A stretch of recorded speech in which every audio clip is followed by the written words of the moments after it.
అందరికీ నమస్కారం. ఈ రోజు మన గౌరవ అతిథులు పేరు నాని గారు వచ్చారు. పేరు నాని గారు నమస్కారం అండి. ఏమిటి మీరు ఇలా చెబుతున్నారంటే, ఎంతమంది పిల్లలన్నా కనండి, మీకేమీ ఇబ్బంది లేదు, 4 పిల్లలు కనండి అని చెబుతున్నారంట. ఇది ఏమన్నా పద్ధతిగా ఉందా మీకు? ఎవరు పెంచుతారు ఆ పిల్లలందరినీ చెప్పండి పేరు నాని గారు. రాష్ట్ర ప్రజలందరికీ చెప్తున్నాను, 3 కాదు 4 కనండి. 3 మూడో వాళ్ళని కంటేనే 25,000 ఇస్తానని చెప్పి మీరు చెప్తున్నారు ఇవాళ. అయితే నాని గారు, బాబు గారు చెప్పారా 4 పిల్లలను కనండి, ప్రతి పిల్లవాడికి ప్రతి పిల్లకు 25,000 ఇస్తానన్నారా?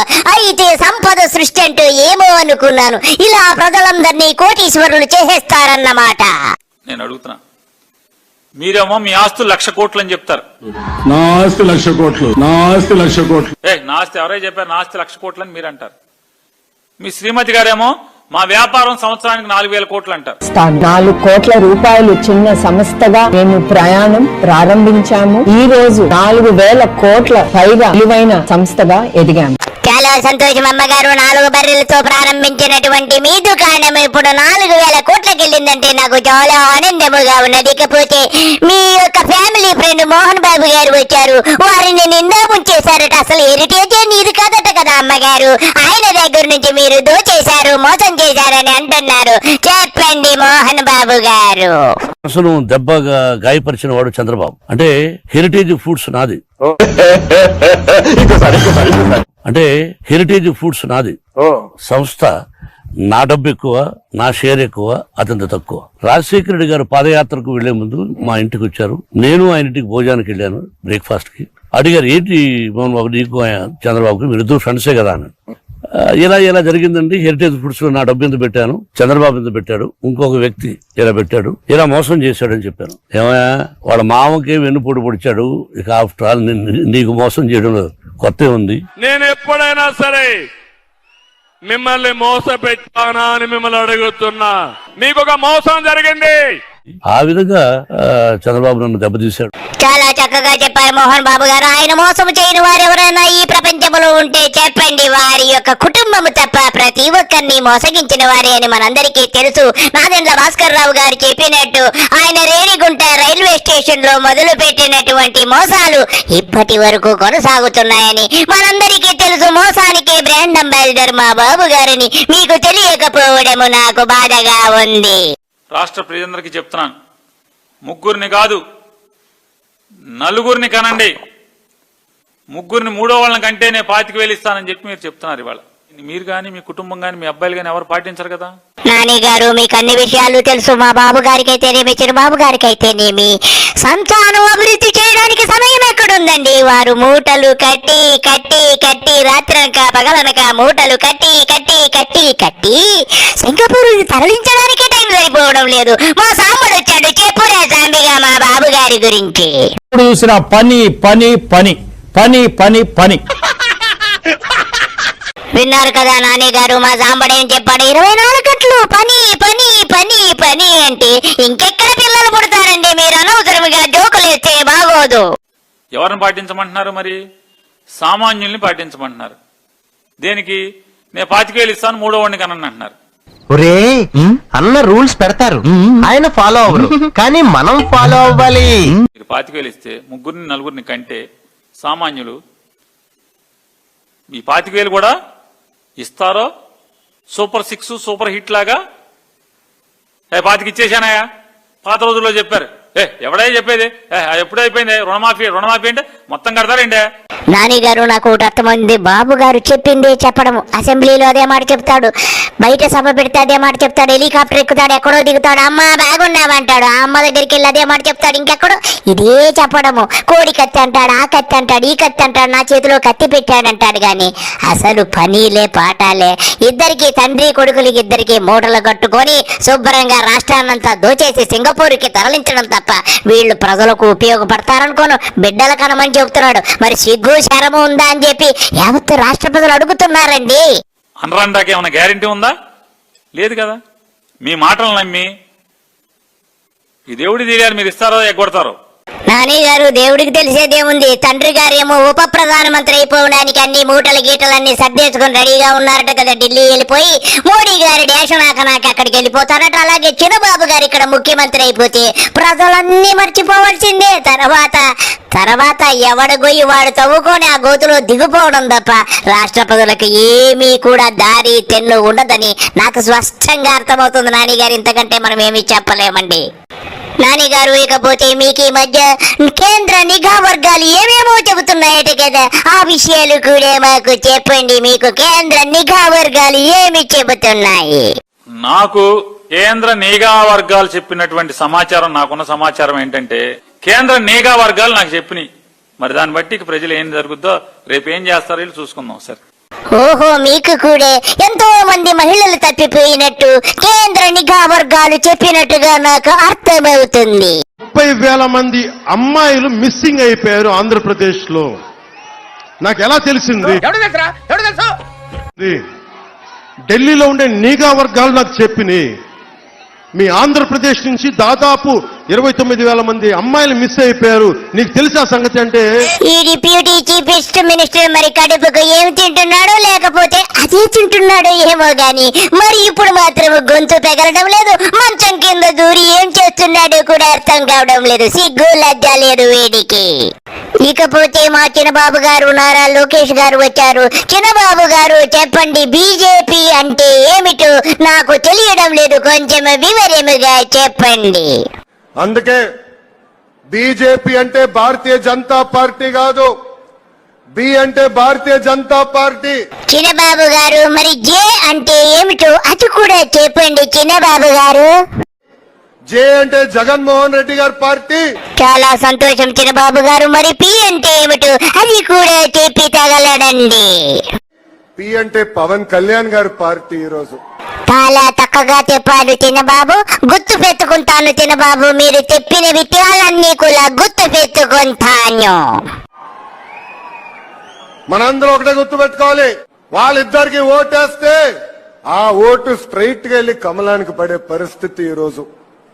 చిన్నబాబు గారు, డాడీ మీరు వలువలు విడిచి వివస్త్రులై రోడ్లమ్మట ఉత్తమెత్తలు తిరుగుతున్నట్టుగా ఉంది. మీకు సిగ్గు లజ్జ నీతి జాతి ఏమీ లేదని అర్థమైపోయింది. తోమి బతుకులు చెడా.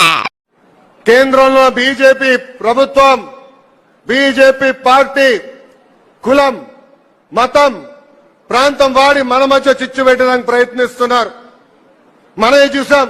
చిన్నబాబు గారు, మీరు మీ డాడీ మీ యొక్క డిప్యూటీ చీఫ్ మినిస్టర్ మీ ముగ్గురికి కులము మతము అనే గజ్జి నరాల్లో జీర్ణించుకుపోయి ఒళ్ళంతా వ్యాపించిపోయిందని ప్రజలందరికీ తెలుసు. మోడీ గారికే కాదు మీరందరికీ కూడా కులము మతము అనే గజ్జి నిలువెల్లా ఉందని ప్రజలందరూ చూస్తున్నారు. అలాగే మన గరికపాటి వారు వచ్చారు. వారు మీ కుల గజ్జి గురించి మత గజ్జి గురించి ఆయనే మీకు కొంచెం ఉద్బోధ చేస్తారు, వినండి. అంతా ఒక్కటే అన్నాక భేదాలు ఎలా ఉంటాయండి? మనకు కుల భేదాలు ఉన్నాయి. ఈవేళ ఒక కులంలోనే 16 సంఘాలు ఉన్నాయి. కుల సంఘాలకు ఎన్నికలు జరుగుతున్నాయి, ఎన్నికల్లో హత్యలు కూడా జరుగుతున్నాయి మనలో మనమాట. అంటే మరి ఒకే కులం ఉన్నప్పుడైనా కలిసి ఉండాలి కదా, ఉండట్లేదు. అంటే కులం పేరు మీద కలిసేది, మతం పేరు మీద కలిసేది, నువ్వు ఏ పేరు మీద కలిసినా కూడా నీ పేరు పెంచుకోవడానికి తప్పితే కలవడానికి కాదు. అది విషయం.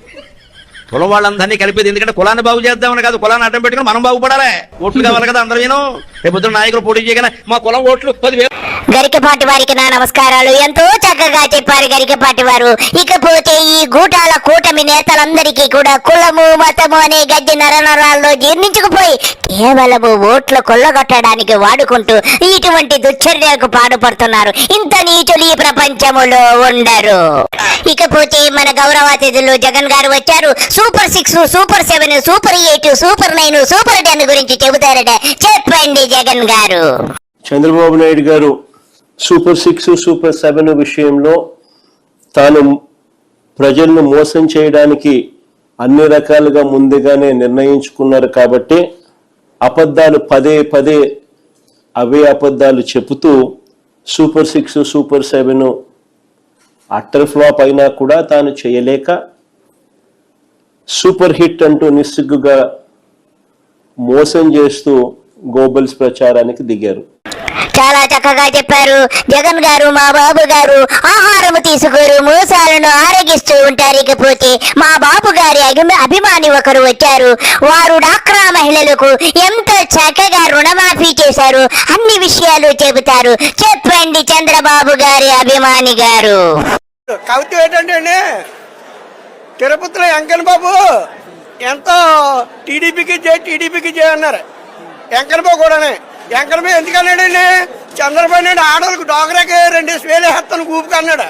ఓ బాబా 2,000 వేస్తాను, రుణమాఫీ ఒకటి చేస్తానన్నాడు అని తిరుపతిలో వెంకన్న బాబుకి 2,000 వేస్తానని మొక్కుకున్నారు. ఎవరండి? ఈ మహిళలు. చంద్రబాబు నాయుడు వచ్చేస్తే డోగరా రుణమాఫీ చేస్తాడు, 2,000 ఉండిలే వేస్తానంటే వెంకన్న బాబు అనుకున్నాడు. అందరూ 2,000 చేస్తే నేను కుబేర స్వామికి అప్పు ఉన్నాను, అప్పు తీరిపోతే ఈసారి హ్యాపీగా ఉంటానని నా ఓటు కూడా వెంకన్న బాబు చంద్రబాబుకి అన్నాడు. చంద్రబాబు ఓటేశారు. ఓటేసిన తర్వాత ఏం చేశారు? అలా గడిచిపోతుంది. వెంకన్న బాబు అనుకున్నాడంట వేస్తాడంటే ఇది వేసేది లేదు, వెంకన్న బాబు అప్పు తీరేది లేదు. అలా పడుకుని ఉన్నాడు. ఓ రోజు మంగదేవి లెక్కొట్టింది. ఏమండి భక్తులు ఎదురు చూస్తున్నారా, మీరు వెళ్ళి దర్శనం ఇవ్వండి, కోడి కూర్చోయిందంటే ఏం వెళ్తావే, చంద్రబాబు నాయుడు ఎంత పని చేయడు ఆయన పనిమాలకి నా ఓటు కూడా వేసి లెక్కించాను. ఆయనకి ఏదో డోకరా కూపులే సంఘాలకి రుణమాఫీ చేస్తానండి, మరిచి 2,000 నా గుండి వేస్తానని, నాకు అప్పు తీరిపోతాను ఆడి చేయగొట్టాను. ఇప్పుడు నేను ఏం చేయను, వాళ్ళ నెత్తి మీద చెయ్యేస్తే భగవంతుడు నేను చుట్టింది నా నెత్తి మీద కూడా చెయ్యాడు చంద్రబాబు. అలాంటి మాయలో నమ్మొద్దు. చూశారు కదా ఫ్రెండ్స్, మా బాబు గారు సాక్షాత్తు వెంకటేశ్వర స్వామికి పంగనామాలు పెట్టగలిగినటువంటి మహానుభావుడని ఈ యొక్క బాబు గారి అభిమాని ఎంతో చక్కగా చెప్పారు. ఇక బాబు గారు సంపద ఎలా సృష్టిస్తారో చెబుతారు. మొదలు పెట్టండి బాబు గారు. నువ్వు అప్పులు తెస్తావు, ప్రజల్ని బాధ పెడతావు. నేను చేసేది సంపద సృష్టిస్తా, ఆదాయాన్ని పెంచుతా. ఓకే చూద్దాం. కట్ చేస్తే నాకంటే రాజకీయాల్లో ఎవరు సీనియర్ లేరు దేశంలో కూడా. ఇండియాలో మన డబ్బా ఎవడు కొట్ట బావా, మన డబ్బా మనమే కొట్టుకో. నా ఆస్తి 1,00,00,000 కోట్లు. అన్ని చేయాలనే ఆశ ఉంది. అప్పడం వడ ఆశ దోశ అప్పడం వడ. కానీ గల్లా పెట్టి చూస్తే ఖాళీ అయిపోయింది. మీరు కూడా ఒకసారి ఆలోచించండి. పరపతి ఉంటే డబ్బులు తిరిగి ఇస్తాడని నమ్మకం ఉంటే అప్పిస్తారు, లేకుంటే ఇస్తారమ్మా మీకు? బాబు గారు మీ గురించి మీరే చెప్పుకుంటే నాకు చాలా సంతోషంగా ఉంది. మీ జీవితంలో ఎవరి దగ్గరైనా అప్పు తీసుకుని 1 రూపాయి కూడా తిరిగిచ్చిన పాపాన్ని పోలేదట కదా. అంత గొప్ప చరిత్ర కలదని చెప్పి నాదెండ్ల భాస్కర్ రావు గారు చెప్పారు. బాబు గారు ఆ పరిస్థితి కూడా అదే. ఒక మాటలో చెప్పాలంటే ముఖ్యమంత్రి పదవి నాకు కొత్త కాదు, 4వ ముఖ్యమంత్రి. నేను సూపర్ 6 చెప్పాను. నేను అడుగుతున్నా మిమ్మల్ని అందరినీ.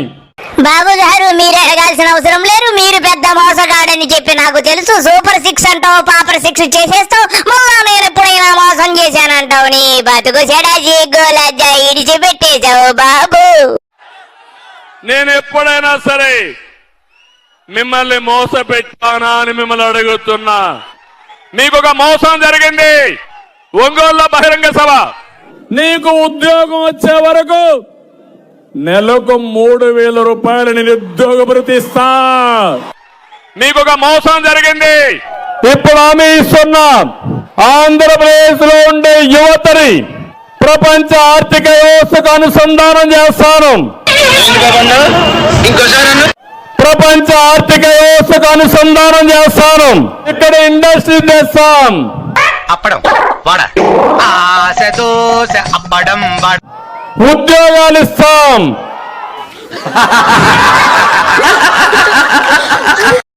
రాబోయే 5 ఏళ్లలో 20 లక్షల మందికి యువతకు ఉద్యోగాలు ఇచ్చే బాధ్యత తెలుగుదేశం పార్టీది. అంతేకాదు అందరూ నన్ను 420 కూడా అన్నారు. నీకు ఉద్యోగం వచ్చే వరకు నెలకు 3,000 రూపాయలు నిరుద్యోగ భృతి ఇస్తా. ఇప్పుడు ఎక్కడ కొట్టాలరా నిన్ను? నీకు ఉద్యోగం వచ్చే వరకు. బాబు గారు మీరు కడుపుకు అన్నం తింటున్నారా, శుద్ధం తింటున్నారా? మీరు పదవి చేపట్టి ఇప్పటికి 22 నెలలైంది. ఏం పీకావు? ఎవరికి 3,000 ఇచ్చావని చెప్పి యావత్ రాష్ట్రంలో ఉన్నటువంటి నిరుద్యోగ ప్రతి ఒక్కడు నిన్ను అడుగుతున్నాడు. నీవు మనిషి జన్మెత్తితే వెంటనే 3,000 ప్రతి నిరుద్యోగికి ఇచ్చి వారి పుణ్యం కట్టుకో, అంతేగాని అబద్ధాలు చెప్పి బ్రతకుకురా బాబు అంటున్నారా? తోడి బతుకోసాడా. 3,000 రూపాయలు ఇస్తే ఓ పచ్చికారం ముద్ద, ఓ ఎండుకారం ముద్ద, ఓ గాజు పెంకుల ముద్ద, మూడింటిని మిక్స్ చేసి ఇది వాడండి. అరుపులు ఆంధ్రప్రదేశ్ అంతా చూశారు కదా ఫ్రెండ్స్, ఇలాగే గనక బాబు గారు కొనసాగితే ఈ నిరుద్యోగులందరూ కూడా ఓ పచ్చికారం ముద్ద, ఒక ఎర్రకారం ముద్ద పెట్టడం ఖాయముగా కనబడుతుంది. అందరికీ నమస్కారము, బాయ్.